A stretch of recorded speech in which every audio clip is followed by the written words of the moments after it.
Get out Chuppu.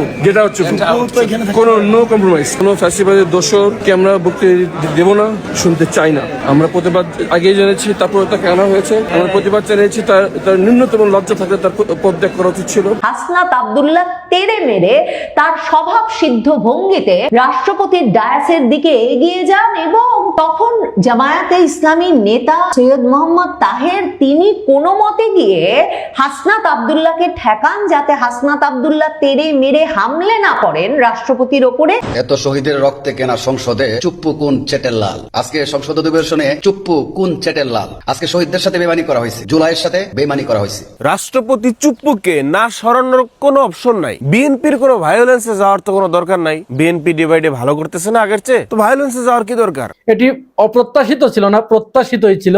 এর মধ্যে আমার কাছে সবচেয়ে বড় যেটা আমার কাছে খটকা লেগেছে সেটা হচ্ছে রাষ্ট্রপতির ভাষণে উনি যে কথাগুলো বলেছেন। আসসালামু আলাইকুম। যারা এই মুহূর্তে ভিডিও দেখছেন তাদেরকে অনুরোধ করব দয়া করে পুরো ভিডিও সম্পূর্ণ ধৈর্য সহকারে দেখবেন। গতকাল আপনারা দেখেছেন প্রথম জাতীয় সংসদ অধিবেশনে কি একটা তুলকালাম কাণ্ড হয়ে গেছে রাষ্ট্রপতির বক্তব্য দেয়াকে ঘিরে। বিরোধী দলীয় জোট বা বিরোধী দলীয় সংসদ সদস্যরা তারা সংসদ ওয়াকআউট করে এবং সংসদ বয়কট করে বেরিয়ে আসে রাষ্ট্রপতির বক্তব্য দেওয়ার কারণে। প্রিয় দর্শক শ্রোতামণ্ডলী, রাষ্ট্রপতি শাহাবুদ্দিন চুপ্পুর পদত্যাগ এবং অপসারণ দীর্ঘদিন ধরেই দাবি করে আসছে জামায়াত এনসিপি 11 দলীয় জোটের নেতাকর্মীরা।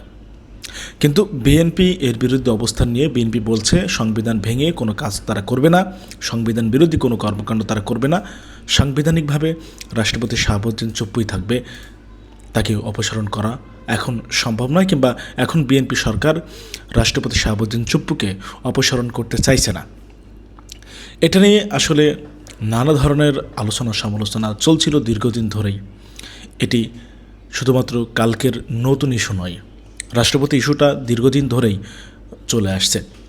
তো এবারে রাষ্ট্রপতি শাহাবুদ্দিন চুপ্পুকে কঠিন হুঁশিয়ারি দিয়ে এবারে কি বলল হাসনাত আব্দুল্লাহ। হাসনাত আব্দুল্লাহর একটি ছোট্ট ভিডিও ক্লিপ সামাজিক যোগাযোগ মাধ্যমে ভাইরাল হয়েছে, যেখানে গেট আউট চুপ্পু বলতে দেখা যায় হাসনাত আব্দুল্লাহকে। হাসনাত আব্দুল্লাহ সেই ভিডিওতে বলতে থাকে যে কোনো মূল্যে চুপ্পুকে অপসারণ করতে হবে, ফ্যাসিবাদের দোসরকে ক্ষমতায় বসিয়ে দেশ কোনোভাবেই সামনের দিকে এগিয়ে নেওয়া সম্ভব নয়। হাসনাত আব্দুল্লাহ কি বলল আমরা সেটা দেখি, তারপরে কথা বলি। Get out Chuppu. কোনো নো কম্প্রোমাইজ, কোনো ফ্যাসিবাদের দোষরকে আমরা বক্তৃতা দেব না, শুনতে চাই না। আমরা প্রতিবাদ আগেই জেনেছি, তারপরে তাকে আনা হয়েছে। আমরা প্রতিবাদ জানিয়েছি, তার ন্যূনতম লজ্জা থাকলে তার পদত্যাগ করা উচিত ছিল। এত শহীদের রক্তে কেনা সংসদে চুপ্পু কোন চেটের লাল। আজকে সংসদ অধিবেশনে চুপ্পু কোন চেটের লাল। আজকে শহীদদের সাথে বেমানি করা হয়েছে, জুলাইয়ের সাথে বেমানি করা হয়েছে। জুলাইয়ের সাথে গাদ্দারি করে, জুলাইয়ের শহীদদের রক্তের সাথে বেমানি করে চুপ্পুকে দিয়ে আজকে যে ভাষণ প্রদান করা হয়েছে, ওই ভাষণ শোনার জন্য বাংলাদেশের জনগণ প্রস্তুত ছিল না। এই চুপ্পু কোন চেটের লাল। আজকে চুপ্পু শেখ হাসিনাকে স্বৈরশাসক বলতেছে, আবার তার আমলে সবচেয়ে বেশি দুর্নীতি হয়েছে, উমুক তুমুক অনেক কিছু বলতেছে। হায় রে বাংলাদেশ, হায় রে বাংলাদেশের গৃহপালিত রাজনৈতিক ব্যক্তিত্ব যখন যেথায় যায় ওই পাত্রের আকার ধারণ করে, যখন যেথায় অবস্থান করে ওই পাত্রের রং ধারণ করে। এই সমস্ত চুপ্পু কোন চেটের লালেরা, লালের বাচ্চা লালেরা দেশের মধ্যে গাপটি মেরে বসে থাকে। যখন সুযোগ পায় তখনই জনগণের ভাগ্যে আকাশে তারা ছুবুল বাইরে বসে। জনগণের ভাগ্য নিয়ে সিনেমিনে খেলতেছে আজকে 54 বছর ধরে। এখনো এই সমস্ত লালের ছেলেরা, কোন চেটের লালেরা আজকে কোন স্বার্থ নিয়ে, কোন উদ্দেশ্য নিয়ে এই চুপ্পুর মতো একটা বিহাউসকে পবিত্র সংসদে ভাষণের সুযোগ করে দেওয়া হইল। রাষ্ট্রপতি চুপ্পুকে না সরানোর কোনো অপশন নাই। বিএনপির কোনো ভায়োলেন্সে যাওয়ার তো কোনো দরকার নাই। বিএনপি ডিভাইডে ভালো করতেছে না আগের চেয়ে, তো ভায়োলেন্সে যাওয়ার কি দরকার? এবার আসেন যে এই রাষ্ট্রপতির হাত ধরেই এই রাষ্ট্রপতি উপদেষ্টাদেরকে শপথ পড়াইছে। কথা সত্য, আপনার কথা হয় না, কথা না হওয়ার বাইরে কোনো অপশন নাই। কারণ মিথ্যা কথা বইলা গুণ করে লাভ আছে? কোনো গুণ করে লাভ নেই। আসলে এবার পয়েন্ট একদম খাবে খাবে ধরাই দিই। আপনি যদি রাষ্ট্রপতি চুপ্পুর কোনো না কোনো ভাবে ইনাইয়া বিনাইয়া যদি তার সাপোর্ট নেন, তাহলে কিন্তু আপনি আওয়ামী লীগের সাপোর্ট নিচ্ছেন, বা আওয়ামী লীগকে আপনি জায়গা দেওয়ার বা স্পেস দেওয়ার মুখে মুখে পক্ষে না, বাট মনে মনে পক্ষে। এবার আসেন ছাত্র জনতার গণ অভ্যুত্থান হইল। এখন হাসিনা চলে গেছে, হাসিনা চলে যাওয়ার চেয়ে আর বড় কিছু আছে? ওই সময় ছিল মানে হাসিনা চলে গেছে, এর চেয়ে আনন্দ মানে খুশি মানে আর তো কিছু নাই। স্বৈরাচার ভাগে গেছে, এখন চুপ্পু রইলো না কে রইলো, ওই সমস্ত চিন্তা ভাবনা কি ছাত্র জনতার কোন অ্যাক্টিভিটিসের আপনার হচ্ছে গিয়ে কোনো বুদ্ধিজীবীর কারো মাথায় আসছে? যদি কারো মাথায় এইভাবে আসতো যে না এখন চুপ্পুরও সরাইতে হবে, সে সময় চুপ্পুরের সরানো কি হাসিনার চেয়ে বেশি শক্তিশালী ছিল? কথায় ভুলেলে বললেন না, কথায় ভুলেলে বলতে হবে ভাই, হাসিনার চেয়ে কি চুপ্পু বেশি শক্তিশালী 5ই আগস্টের ওই সিচুয়েশনে? হ্যাঁ, এবং এবং কি না বলেন, তাহলে হাসিনাকে সরাইতে পারছে, চুপ্পুকে সরাইতে পারতো না এই ছাত্র জনতা? পারতো কিনা? কিন্তু ওই সময় তো এই জিনিস এত মাথায় আসে নাই যে এখন চুপ্পুকেও সরাইতে হবে। ওই সময় তো কাকে প্রধান উপদেষ্টা বানানো হবে, ইনুস সাহেবকে ফোন দেওয়া, মানে তার বরাবর দরখাস্ত, সে আসবে আসবে না, কাকে উপদেষ্টা বানানো হবে, কিভাবে হবে, কোথায় কি দেশের একটা মানে অবস্থা, এগুলো নিয়ে তো ছিল। এখন সে সময় সে রাষ্ট্রপতি ছিল, তাদেরকে মানে হচ্ছে গিয়া শপথ পড়াইছে না। এর মানে এই না যে আমি এনসিপি কে জায়েজ করতেছি, আমি জামাতকে সেফ এক্সিট দিতেছি, কথা দিয়ে তাদেরকে পাখার তলে রাখতেছি। আমার কোনো দরকার নেই, আমাকে এনসিপি 1 টাকাও দেয় না, আমার জামাতও 1 টাকা দেয় না, আমি আমার নিজের যোগ্যতায় চলি। এখানে আমার হুদা কাউরে মানি করে কোলে টাইনে আমার রাখার কোনো দরকার নাই। লিগ্যাল যে কথা, জনগণের যে কথা, ওইটা বলতে হবে। আমার মুখ এনসিপি চালায় না, আমার মুখ জামাত চালায় না, আমার মুখ এটা পেট আমি আমার টাকায় চালাই, আল্লাহ আমাকে চালায়। এখানে আমার কারো মানে মানে যে জিনিসটা লিগ্যাল না সেটাকেও আমি লিগ্যাল বানাই আমার কাঁধে তলে রাখার কোনো মানে হয় না। সে সময় সিচুয়েশন এরকম ছিল, এটাও মাইন্ডে রাখতে হবে। হাসিনার যে চুপ্পু শক্তিশালী না, চাইলেই সরানো যাইতো। তো এখন সময় আসছে কথা বলার, এখন সময় আসছে সরানোর। সুন্দর একটা সংসদ অধিবেশন, পুত পবিত্র, সেখানে স্বৈরাচারের জায়গা হতেই পারে না। এবং এটা যদি বিএনপির হাইকমান্ড থেকে চুপ্পুকে লালন পালন করা, কন্টিনিউস করা, তাহলে সংসদের পরিবেশ তো নষ্ট হবেই। এবং সেটা কোন পর্যায়ে যায় দিন দিন বলা যায় না। কারণ শুরুর দিকেই দেখেন হাদি বলছিল কি যে আমি একটা মানুষ সংসদে ঢুকতে পারলে বাকি 299 জনকে দৌড়ের উপরে রাখবো। হাসনাত আব্দুল্লাহ রিয়াকশন দেখেন, নাহিদ ইসলামের স্লোগান দেখেন। আপনি চুপ্পুকে আগামী দিনগুলোতে চেয়ারে বসায় রাখবেন আর দেশ চলবে, সেটা হবে না। স্বৈরাচার আর দেশপ্রেমিকদের একসাথে চলা এটা সম্ভব না, এটা হয় না, এটা হবে না। এটা বিপ্লবী ছাত্র জনতা, দেশের আম জনতা, ছাত্র জনতা এটা কখনো হইতে দিবে না। তো ওই জায়গা থেকে শুরুতে যেটা বললাম যে বিএনপির ভায়োলেন্সে যাওয়ার কি দরকার। 5ই আগস্টের পরে বিএনপি অনেক জায়গায় চাঁদাবাজি করছে, রিপুটেশন আসছে, করুক বা না করুক, যা করে বিএনপির বিরুদ্ধে যায়। এখন এই নির্বাচন হওয়ার পর, নির্বাচনের সময় কিন্তু মানুষ কনফিউশন ছিল যে জামাত হয়তো হয়েই যাবে, জামাত হয়তো হয়েই যাবে। কিছু জায়গার সিট ইঞ্জিনিয়ারিং করা হয়েছে, এটা আপনি গুলি করেন আর হাসেন আর আপনি যাই বলেন না কেন, এটা আপনার ব্যাপার, আপনি আসতেই পারেন, আপনার দলের জন্য আপনার টান থাকতেই পারে, এটা সবারই থাকে। কিছু জায়গায় ইঞ্জিনিয়ারিং করে কাউকে হওয়ানো হয়েছে, হওয়ানো হয় নাই, এটা যারা করছে তারাও স্বীকার করতে পারবে, এহকালে না করুক পরকালে করবে। তো এখন আসেন, ইঞ্জিনিয়ারিং করা হোক আর যাই করা হোক, হারানো হোক, ঠকানো হোক, কারো বউ ভোট করা হোক, সাংবাদিকদের ঢুকতে দেওয়া হোক বা না হোক, যে সব বাদ, যা হয়েছে হয়ে গেছে, সব বাদ। এখন বিএনপি সরকারে বসার পর নিয়ন্ত্রণে আসছে না। কোন জায়গার ম্যান যদি শোনে যুব দলের, ছাত্র দলের, অমুক দলের, তমুক দলের কেউ যদি চাঁদাবাজি করে, কোনোভাবে জিনিসটা মিডিয়া আসতে পারলে ও দল থেকে বহিষ্কার তো হয় এবং পুলিশের হাতেও সুপর্দ হয়ে যায়। তো চাঁদাবাজের যাদের মনোভাব ছিল সেটা পরিবর্তন হয়েছে না। এটা বিএনপির ক্লিন ইমেজ না? ক্লিন ইমেজ কিনা? বিএনপির একজন এমপি মন্ত্রী নেতা তার এলাকায় আসলে বাইক শোডাউন হইতো আগে, মানে আওয়ামী লীগের আমলে, বিএনপির এখন আসতেছে কোনো সাউন্ড হয়, এটা পরিবর্তন না? দাম্ভিকতা নাই, পরিবর্তন না? তো এখন তো বিএনপি তো ভালো করতেছে। তো এখন বিএনপি যে ভালো করতেছে, এর ভিতরে স্বৈরাচারের কোন লোককে ছত্রছায়া রাইখে বিএনপি রিপুটেশন হারানোর কি দরকার? পারবেন না তো। স্বৈরাচারকে সহযোগী নিয়ে আগাইতে পারবেন না, এটা হবে না, হইতে দিবে না, এটা সম্ভব না। বরং দিন দিন আর রিপুটেশন নষ্ট করবে। কালকে একমাত্র অনলি চুপ্পু যদি না থাকতো, কোন সাউন্ড হইতো সংসদে? তো এটা বিএনপির এগেইনস্টে সাউন্ড হয়েছে না? মানুষজন এখন বলতেছে না বিএনপি এটা গাদ্দারি করছে স্বৈরাচারকে জায়গা দিয়া, যেভাবে গণভোটের সাথে গাদ্দারি করে আসছে। তো এই এখন দেখেন, আমি কিন্তু আগে নোটিস করে আসতেছিলাম যে আপনারা যতই গাদ্দারি করেন না কেন, এগুলো কিন্তু অল্প অল্প করে কিন্তু ক্ষোভ জন্মাচ্ছে বিএনপির প্রতি। আজকে চুপ করে ওখানে না রাখলে কিন্তু ব্যাপারটা কিছুই হইতো না, সুন্দর সুন্দর সবাই সুন্দরভাবে অধিবেশন করে বের হয়ে যেত। আপনি কি মনে করেন আগামী দিনে রাষ্ট্রপতি থাকলে এই বিরোধী দলের বিপ্লবী ছাত্র জনতা, ইয়ং এমপিরা এরা কি বসে থাকবে? কখনোই না, নেবার, এটা হবে না। সো বিএনপির জন্য সাজেশন থাকবে এটা, ভায়োলেন্স দরকার নাই। উদয় আপনি আপনার ক্লিন ইমেজ নিয়ে চলেন, আপনার দল ক্লিন ইমেজ নিয়ে চলুক। উদয় আমি স্বৈরাচারের ছাত্রছায়াকে, স্বৈরাচারকে সাথে নিয়ে আমার ইমেজ নষ্ট করার, আমার ভোট কমানোর, আমার বিরুদ্ধে আন্দোলন গড়ে তোলার সুযোগ করে দেওয়ার জন্য আমার কি দরকার? কোনো দরকার নাই। তবে মাইন্ডেড, চুপ্পুকে আজব কালো সত্যিই হবে, কারণ সে তো স্বৈরাচারের আমলে ছিল ক্ষমতায়, মানুষকে গুলি করে মারতেছে, সেটা সে দেখে নাই, শেষ সময় না করতে পারে নাই। এক চুপ্পু ছাত্র জনতার পক্ষে দাঁড়াই যাইতো, হাসিনা মুইতে দিত। সো আপনারা জানেন যে জাতীয় সংসদে আজকে রাষ্ট্রপতি চুপ্পু ভাষণ দিয়েছেন আজকে প্রথম দিনে। সেই ভাষণের উপর ভিত্তি করে বিরোধী দল তারা অনেক আপনার হিউ অ্যান্ড ক্রাই বলে যদি অথবা উত্তপ্ত হয়েছে, ওয়ার্কআউট করেছেন ইভেন্চুয়ালি। তো তারা অথবা করতেই পারেন, তারা সেটা বলছেন যে no more Chuppu, Chuppu get out, something like that. এর মধ্যে আমার কাছে সবচেয়ে বড় যেটা আমার কাছে খটকা লেগেছে সেটা হচ্ছে রাষ্ট্রপতির ভাষণে উনি যে কথাগুলো বলেছেন, সেই এর মধ্যে যে কথাগুলো অতীতে উনি ভিন্নভাবে বলেছেন বা ভিন্ন পজিশন ছিল সেগুলোকে রিভার্স করে সম্পূর্ণ উল্টা বলেছেন আজকে। ফর এক্সাম্পল, বিএনপির প্রশংসা করা, প্রধানমন্ত্রী তারেক রহমান সাহেবের প্রশংসা করা, বেগম খালেদা জিয়ার প্রশংসা করা, শেখ প্রেসিডেন্ট জিয়াউর রহমানের প্রশংসা করা, বিএনপি দুর্নীতিতে চ্যাম্পিয়ন হয়েছে, এগুলা যেগুলো আগে বলতেন আজকে সম্পূর্ণ বিপরীত কথা বলেছেন এই বিষয়গুলো নিয়ে।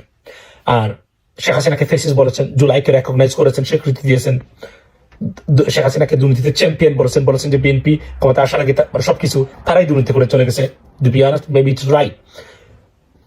আমার প্রশ্ন এই জায়গাতে রাষ্ট্রপতি চুপ্পু তার পোস্টটা মানে শুধুমাত্র রাখার জন্য উনি আজকে যে ধরনের অপমানিত হয়েছেন, এর চেয়ে বড় অপমান আর হতে পারে না। বিকজ প্রতিটা বক্তব্যই উনার বক্তব্য উনি পাল্টিয়ে আজকে দিয়েছেন। এখানে হতে পারে এতে কি কেউ ক্রেডিট নিতে পারে? Who can claim the credit? Yes, the government and the prime minister could claim the credit of it, definitely. But তো অথবা উনি মনে করেছেন যদি বিএনপি বা সরকারের কথা না শুনেন, যেহেতু জামাত এনসিপি তার বিরুদ্ধে, তাকে হয়তো বিপদে ফেলতে পারে, মামলা দিতে পারে, তাকে হেনস্থা করতে পারে, হয়তো দেশও না থাকতে হতে পারে উনাকে। তো এটার জন্য হয়তো উনি স্যাক্রিফাইস করেছেন। যেভাবেই করেন না কেন, এবং চুপ্পুর সামনেই, রাষ্ট্রপতি চুপ্পুর সামনেই এনসিপির বা জামাতের প্রতিবাদ করতেছিলেন, স্বৈরাচারের দূষণ বলেছেন। সবচেয়ে উল্লেখযোগ্য শেখ হাসিনাকে স্বৈরাচার বলেছেন, জুলাইকে স্বীকৃতি দিয়েছেন। এই কথাগুলা তো বলা দরকার, অবশ্যই সত্য, কিন্তু অতীতে যতগুলা কথা বলেছেন প্রত্যেকটা কথা রিভার্স করেছেন। বিএনপি ডেফিনেটলি এটা মানে প্রশংসার দাবিদার। এট দ্য সেম টাইম রাষ্ট্রপতি চুপ্পুর সত্য কথা বলতে গেলে আমি যদি বলি, he is like a dead man walking right now. এমন অপমান, অপদস্থ হওয়া আমি আমার এই রাজনীতি খেয়াল রাখার বয়সের ভিতরে আমি কাউকে কখনো এইভাবে অপমানিত হতে দেখি নাই দিনে দুপুরে। রাষ্ট্রপতি চুপ্পুর জন্য really black day, to be honest, for this constitutional post. আসসালামু আলাইকুম প্রিয় ভাই ও বোনেরা, আপনারা নিশ্চয় বহুল প্রতীক্ষিত সেই ত্রয়োদশ জাতীয় সংসদ নির্বাচনের প্রথম সংসদ অধিবেশন উপভোগ করেছেন। প্রকৃতপক্ষে প্রথম সংসদ অধিবেশনের একটা টার্নিং মোমেন্ট ছিল। নিরস থাকলেও হঠাৎ করে একটা সময় সংসদ প্রাণবন্ত হয়ে ওঠে এবং দীর্ঘ 17 বছর পরে আমরা একটা প্রাণবন্ত সংসদ আজ দেখতে পেয়েছি। এই সংসদ অধিবেশনের মধ্য দিয়ে আমাদের কাছে বিরোধী দলীয় নেতা যিনি জামাতের আমির ডক্টর শফিকুর রহমান, তাকে নতুন করে আমরা চিনতে পেরেছি। আমরা এতদিন শুধু জানতাম যে এর মতো নরম মানুষ পৃথিবীতে আর দ্বিতীয়টি হয় না। তিনি শুধু নরম নরম নরম, তিনি কখনো গরম দিতে জানেন না। কিন্তু এই শুভ্র দাদু যে তার ভিতরে যে এত গরম রয়েছে, তিনি যে প্রয়োজন মুহূর্তে বারুদের মতো জ্বলে উঠতে পারে, সেটি কিন্তু আজকে আমরা দেখেছি।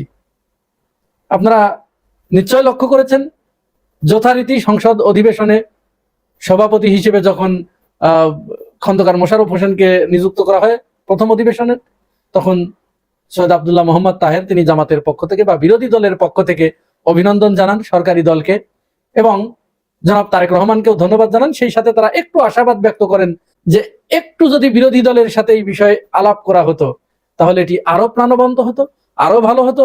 বিরোধী দল তখন আরো সন্তুষ্টি চিত্তে এটাকে গ্রহণ করত এবং সমর্থন জানাতো। এখনো তারা সমর্থন জানাচ্ছে আব্দুল্লাহ মোহাম্মদ তাহেরের কথা।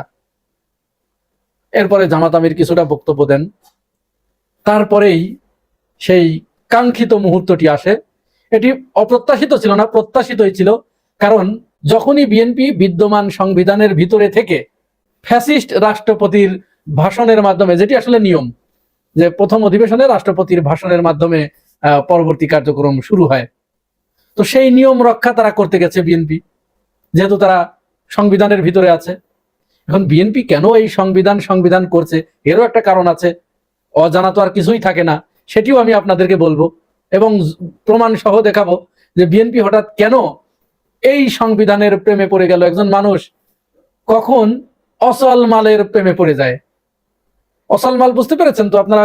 মনে করেন গ্রামের একটা একেবারে কুচ্ছিরি, চেহারা ভালো না, এরকম একটা মেয়ের প্রেমে পড়ে যায় বা বিয়ে করে তাকে, কখন? একটা খুব সুন্দর সুশ্রী বা বড় চাকরিওয়ালা ছেলে কখন করে? সাধারণত আমাদের সমাজে যেটা হয়।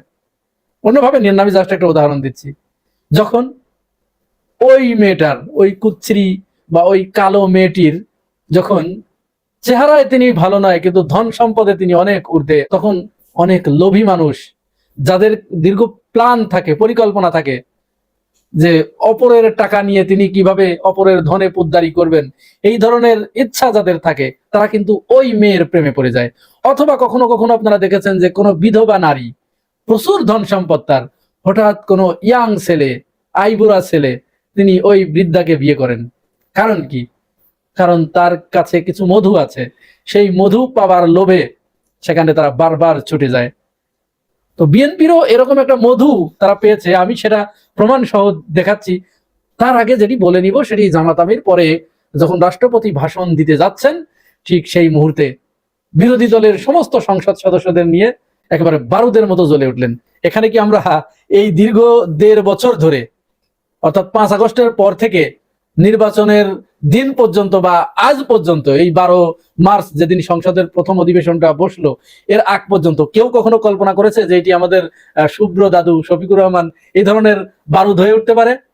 তিনি তার সমস্ত সহযাত্রীদের নিয়ে, তার সংসদ সদস্যবৃন্দদেরকে নিয়ে তিনি এইভাবে ওয়াকআউট করতে পারেন বা প্রতিবাদী হয়ে উঠতে পারেন? মনে হচ্ছিল তিনি একেবারে 22-23 বছরের হাসনাতদের সমবয়সী, নাহিদদের সমবয়সী একটি যুবক, সেরকম তিনি টকবক করে জ্বলে উঠলেন। পরে তো শাহাবুদ্দিন চুপ্পু রাষ্ট্রপতি, তিনি থামলেন না, তার বক্তব্য চালাতেই থাকলেন। আর ঠিক সেই সময় জামাত আমির তিনি তার সমস্ত সংসদ সদস্যদেরকে নিয়ে, বিরোধী দলীয় সদস্যদেরকে নিয়ে ওয়াকআউট করলেন। এসে তিনি বাইরে এসে সাংবাদিকদের কাছে সেখানেও একটি আগুনঝরা বক্তব্য দিয়েছেন। এবং কি কারণে সাংবাদিকরা যখন তাকে প্রশ্ন করলো যে কেন আপনারা অধিবেশন বয়কট করলেন, সেখানে জামাত আমির 3টি বিষয় উল্লেখ করেছেন, যে 3টি কারণে মূলত আমরা এই রাষ্ট্রপতির ভাষণকে আমরা বয়কট করেছি। এর ভিতরে নাম্বার 1, তিনি বিগত ফ্যাসিস্ট আমলে নিরীহ ছাত্র জনতার বুকে যে নির্মমভাবে গুলি চালানো হয়েছে, তাদেরকে যে নির্মমভাবে হত্যা করা হয়েছে, এই হত্যার তিনি তার সম্মতিতে তিনি সমস্ত বন্দোবস্ত করে দিয়েছেন। তিনি এ ব্যাপারে কোনো পদক্ষেপ গ্রহণ করেন নাই বা কোনো রকম শেখ হাসিনাকে নিবৃত করার চেষ্টা করেন নাই। এবং তিনি এই গণহত্যাকারীর একমাত্র অন্যতম দোষর রাষ্ট্রের অভিভাবক হিসেবে। তাহলে এইখানে তিনি অপরাধী, তার এটা মারাত্মক অপরাধ। এবং পরবর্তীতে তিনি এই হত্যাকাণ্ডের কোনো নিন্দা কিন্তু তিনি জ্ঞাপন করেন নাই। আর নাম্বার 2 হচ্ছে, যখন শেখ হাসিনা পালিয়ে চলে গেল 5 আগস্টে, আপনাদের মনে আছে, এই 5 আগস্ট বিকেল বেলা রাষ্ট্রপতি কিন্তু এই চুপ্পু একটা ভাষণ দিয়েছিলেন। তিনি বলেছিলেন যে প্রধানমন্ত্রী শেখ হাসিনা তিনি পদত্যাগ করেছেন এবং সেই পদত্যাগ পত্র আমার কাছে আছে, আমি সেটিতে সম্মতি জ্ঞাপন করেছি, আমি অনুমোদন দিয়েছি, অনুমোদন করেছি, গ্রহণ করেছি। পরবর্তীতেই কয়েকদিন আগে আপনারা জানেন 2টি পত্রিকার সাথে তিনি একটি সাক্ষাৎকার দিয়েছেন। সেই সাক্ষাৎকারে তিনি ওটি পুরাপুরি অস্বীকার করেছেন এবং তিনি নতুন একটা বয়ান উৎপাদন করার চেষ্টা করেছেন, নতুন একটা বিতর্ক উস্কে দেবার চেষ্টা করেছেন। তাহলে তিনি রাষ্ট্রের সর্বোচ্চ পদে থেকে মিথ্যাচার প্রকাশ্যে করলেন। কোন এই জাতীয় মানুষ রাষ্ট্রের এই পর্যায় থেকে মিথ্যাচার, এমনিতেই তো মিথ্যাচার একেবারে জঘন্য অপরাধ, তারপরে যদি এই জাতীয় ব্যক্তিরা এই ধরনের মিথ্যাচার করে, তিনি তার সমস্ত পদ এবং সবকিছুর নৈতিকতা হারিয়ে ফেলেন তিনি। সুতরাং এই মিথ্যাবাদী একজন মানুষ, তার ভাষণ শোনা কোনো মতো অবস্থায় উচিত হবে না, কাম্য নয়, যার কারণে তারা তার ভাষণ বয়কট করেছে। আর নাম্বার 3 যেটি, এটি সবচেয়ে গুরুত্বপূর্ণ, সেটা হচ্ছে যখন এই নির্বাচনের তফসিল ঘোষণা করা হয়, এই নির্বাচনটা কিন্তু রাষ্ট্রপতির একটা অর্ডিন্যান্স, তিনি এই অর্ডিন্যান্স জারি করেন কে? রাষ্ট্রপতি। তিনি এই অর্ডিন্যান্স জারি করেছিলেন, তার অর্ডিন্যান্স অনুযায়ী কিন্তু নির্বাচনের তফসিল ঘোষণা হয় এবং তিনি এই গণভোট, হ্যাঁ ভোট, না ভোট, এগুলোর সব কিন্তু তিনি অনুমোদন দিয়েছিলেন। যথারীতি নির্বাচন হলো, 70% জনগণ হ্যাঁ ভোট দিয়েছে, 70%। তাহলে যখন তিনি অনুমোদন দিয়েছেন, তার অন্যতম দায়িত্ব, তিনি তো রাষ্ট্রের অভিভাবক, তার অন্যতম দায়িত্ব ছিল যে সংবিধান সংস্কার পরিষদ যেটি গঠিত হবে এই গণভোটের মাধ্যমে, এই নির্বাচন হবার সাথে সাথে তিনি 2টারই শপথ পড়াবেন, সরকারি দল একটা শপথ নিয়েছে, আর একটা নেয় নাই, বিরোধী দল দুটিরই নিয়েছে। অথচ এইখানে রাষ্ট্রপতি রাষ্ট্রের অভিভাবক হিসেবে তিনি যে অর্ডিন্যান্স জারি করেছেন, এখানে তার অন্যতম বাধ্যবাধকতা ছিল যে তিনি 30 দিনের ভিতরে একটি অধিবেশন ডাকবেন, কিন্তু এই রাষ্ট্রপতি সেই অধিবেশন ডাকেন নাই। তাহলে এটা তার জন্য মারাত্মক একটা অপরাধ, তিনি প্রচন্ড অপরাধ করেছেন। সুতরাং এই 3টা অপরাধের কারণে এই রাষ্ট্রপতির ভাষণ শোনা এবং ওই সংসদে তার ভাষণ দেবার কোনো অধিকার ছিল না, কিন্তু তিনি দিয়েছেন কি জন্য? কারণ আমাদের বিএনপি, আমাদের সরকারি দল এখন ওই বিধবা নারীর প্রেমে পড়ে গেছে, বা ওই কুৎসিত নারীর প্রেমে পড়ে গেছে, কারণ তার কাছে কিছু মধু আছে। কি মধু আছে? মধুটা হচ্ছে এই সংবিধানের বাইরে বিএনপি যেতে চাচ্ছে না, এই কারণে যে এই সংবিধানের ভিতরে থাকলেই শেখ হাসিনার মতো 17 বছর তিনি ক্ষমতায় থাকতে পারবেন, এবং তার ইঙ্গিত কিন্তু ইতিমধ্যেই আমরা পেয়ে গেছি এবং শুরু হয়ে গেছে।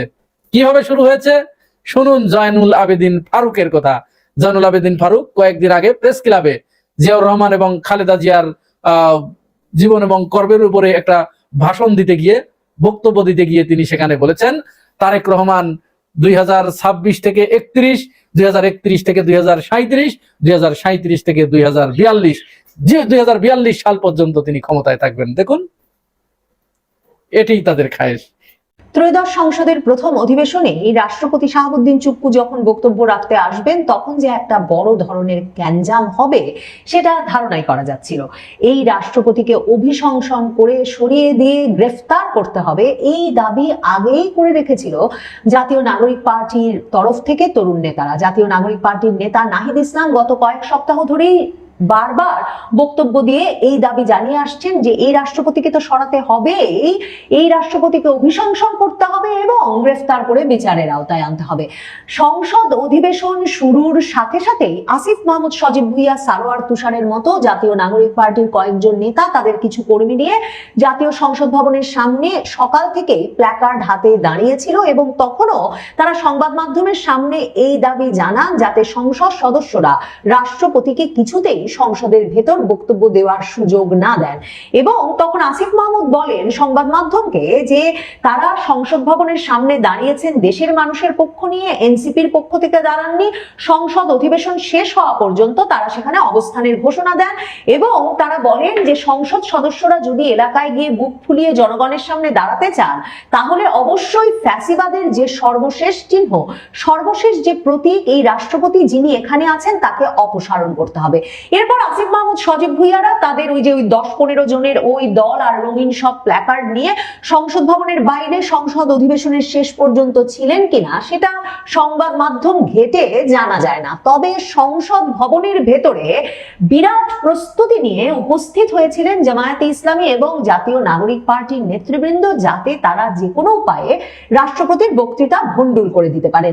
এতে কোনো অসুবিধা নাই, এই প্রতিবাদ একেবারেই সংসদের প্রথা অনুযায়ী বৈধ, সিদ্ধ। এবং জামায়াতে ইসলামীর বিরোধী দলীয় উপনেতা, জামায়াতে ইসলামীর নায়েবে আমির সৈয়দ মোহাম্মদ তাহির কিন্তু সংসদ অধিবেশনের আগের দিনও সংবাদ মাধ্যমকে বলে রেখেছিলেন যে তারা বুঝতেই পারছেন না কেন বিএনপি স্বৈরাচারের দোসর রাষ্ট্রপতি শাহাবুদ্দিন চুপ্পুকে দিয়ে সংসদে বক্তৃতা দেওয়াচ্ছে, এবং তারা বলে রেখেছিলেন যে তারা যখন সংসদ সদস্যদের নিয়ে প্রস্তুতি সভায় বসেছিলেন তখন তারা ঠিক করে রেখেছেন কি করবেন তারা যখন রাষ্ট্রপতি বক্তৃতা দিতে উঠবেন, আপনারা তখনই দেখতে পাবেন। তখনই বোঝা যাচ্ছিল যে যে ধরনের একটা স্পেকটাকল বা একটা কোনো দারুণ চমক বা একটা বড় ধরনের প্রতিবাদ, হই হট্টগোলের একেবারে প্রস্তুতি নিয়ে উপস্থিত হয়েছেন জামায়াতে ইসলামী এবং তাদের মিত্ররা, মানে জাতীয় নাগরিক পার্টির সংসদ সদস্যরা।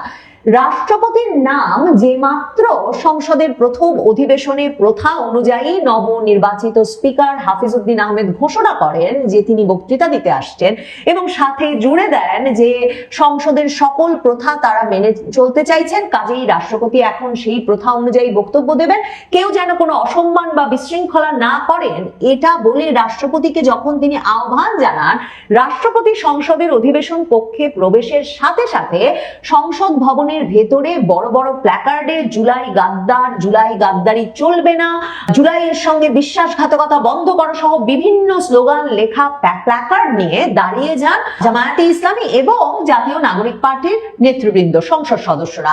সমস্যা ছিল না সেখানে, তারা এরপর যেটা করেন, রাষ্ট্রপতি ঢোকা মাত্র যেটা প্রথা, সেই প্রথা অনুযায়ী বিউগলে তখন জাতীয় সঙ্গীত বাজতে শুরু করে। সকল সংসদ সদস্যরা, মানে বাংলাদেশের সকল নাগরিকের যে কোনো অবস্থায় জাতীয় সঙ্গীতের সুর শুনলে দাঁড়িয়ে যাওয়াই প্রথা এবং নিয়ম। অথচ বাংলাদেশের সংসদের প্রধান বিরোধী দল জামায়াতে ইসলামী জাতীয় নাগরিক পার্টির সংসদ সদস্যরা তখন অভিনব এক প্রতিবাদ নিয়ে হাজির হন, যেখানে জাতীয় সঙ্গীত বাজছে, কারণ রাষ্ট্রপতি ঢুকেছেন, সংসদের সকল সদস্যরা দাঁড়িয়ে জাতীয় সঙ্গীতের প্রতি শ্রদ্ধা জানাচ্ছেন। তখন জামায়াতে ইসলামী আর জাতীয় নাগরিক পার্টির সংসদ সদস্যরা চেয়ারে বসেই থাকেন। এমন ভিডিও এখন সামাজিক যোগাযোগ মাধ্যমে ছড়িয়ে পড়েছে যে রাষ্ট্রপতির পেছনে দাঁড়িয়ে থাকা নিরাপত্তা রক্ষীরা তখন সংসদ সদস্যদের দিকে ইঙ্গিত করতে থাকেন, বিরোধী দলের সংসদ সদস্যদের দিকে, যাতে তারা জাতীয় সঙ্গীতের প্রতি সম্মান জানিয়ে দাঁড়িয়ে যান। কিন্তু জামায়াতে ইসলামী এবং জাতীয় নাগরিক পার্টি চেয়ারে বসেই থাকে। এমনকি বিএনপির মহাসচিব মির্জা ফখরুল ইসলাম আলমগীর তারেক রহমানের ঠিক পাশে দাঁড়িয়ে বারবার ইঙ্গিত করে জাতীয় সঙ্গীত বাজছে, এই সময়ে দাঁড়িয়ে পড়তে অনুরোধ জানান। কিন্তু জামায়াতে ইসলামী জাতীয় নাগরিক পার্টির সদস্যরা দাঁড়ান না। আমার দেশ পত্রিকা অবশ্য লিখছে যে শেষ দিকে এরপর তারা প্রতিবাদ চালাতে চালাতে বসে থেকে এক পর্যায়ে তারা দাঁড়ান। এরপর যখন রাষ্ট্রপতি ভাষণ দেওয়ার জন্য এসে ডায়াসে দাঁড়ান, তখন জামায়াতে ইসলামীর এবং জাতীয় নাগরিক পার্টির সদস্যরা আরো মারমুখী হয়ে ওঠেন। তখন সৈয়দ মোহাম্মদ তাহের, নাহিদ ইসলাম, হাসনাত আব্দুল্লাহরা রীতিমতো স্লোগান দিতে থাকেন, জুলাইয়ের সাথে গাদ্দারি চলবে না। হাসনাত আব্দুল্লাহ স্লোগান দিতে থাকেন, get out Chuppu, get out Chuppu. এরপর যে দৃশ্য তৈরি করেন বিরোধী দলীয় সংসদ সদস্যরা, সেটা অভূতপূর্ব, নজিরবিহীন এবং সেটাকে ঠিক প্রথাসিদ্ধ প্রতিবাদ বলবার কোনো উপায় নাই। হাসনাত আব্দুল্লাহ তেড়ে মেরে তার স্বভাব সিদ্ধ ভঙ্গিতে রাষ্ট্রপতির ডায়াসের দিকে এগিয়ে যান এবং তখন জামায়াতে ইসলামীর নেতা সৈয়দ মোহাম্মদ তাহের, তিনি কোনো মতে গিয়ে হাসনাত আব্দুল্লাহকে ঠেকান, যাতে হাসনাত আব্দুল্লাহ তেড়ে মেরে হামলে না করেন রাষ্ট্রপতির ওপরে। এবং তারপর তাকে দেখা যায়, সাংবাদিকেরা লিখছেন যারা সংসদ অধিবেশন কক্ষে ছিলেন, যে সৈয়দ মোহাম্মদ তাহের কোন রকমের দুই হাত প্রসারিত করে বিরোধী দলীয় সদস্যদের বাইরে নিয়ে যান। এর আগে জাতীয় সঙ্গীত শেষ হওয়ার পর থেকে এই স্লোগান চলতে থাকে সংসদ অধিবেশন কক্ষে যে ফ্যাসিবাদ গণতন্ত্র একসাথে চলবে না, ফ্যাসিবাদের দোসরেরা হুঁশিয়ার সাবধান। তারা টেবিল চাপড়ে চিৎকার করে অধিবেশন কক্ষে উত্তেজনাকর পরিস্থিতির সৃষ্টি করেন। এই হট্টগোলের মধ্যে বেশিরভাগ বিএনপির সংসদ সদস্যরা চুপচাপ ছিলেন, তবে কয়েকজন এমপি মাইক ছাড়াই বলতে থাকেন যে আপনারা কাজটা ঠিক করছেন না, রাষ্ট্রপতি অর্ধেক মানছেন আর অর্ধেক মানছেন না। এটা একটা অদ্ভুত কথা বটে, কারণ এই যে জাতীয় নাগরিক পার্টি জামায়াতে ইসলামী জুলাই সনদের পূর্ণাঙ্গ বাস্তবায়ন চায়, সেই জুলাই সনদ বাস্তবায়ন আদেশে কিন্তু আবার রাষ্ট্রপতি শাহাবুদ্দিন চুপ্পুই সই করেছেন এবং তার সই হয়ে যাওয়ার পরে কিন্তু এই যে সংসদ সদস্য হিসেবে শপথ গ্রহণের আগের দিন গিয়ে জাতীয় নাগরিক পার্টি সেখানে সই করে এসেছে।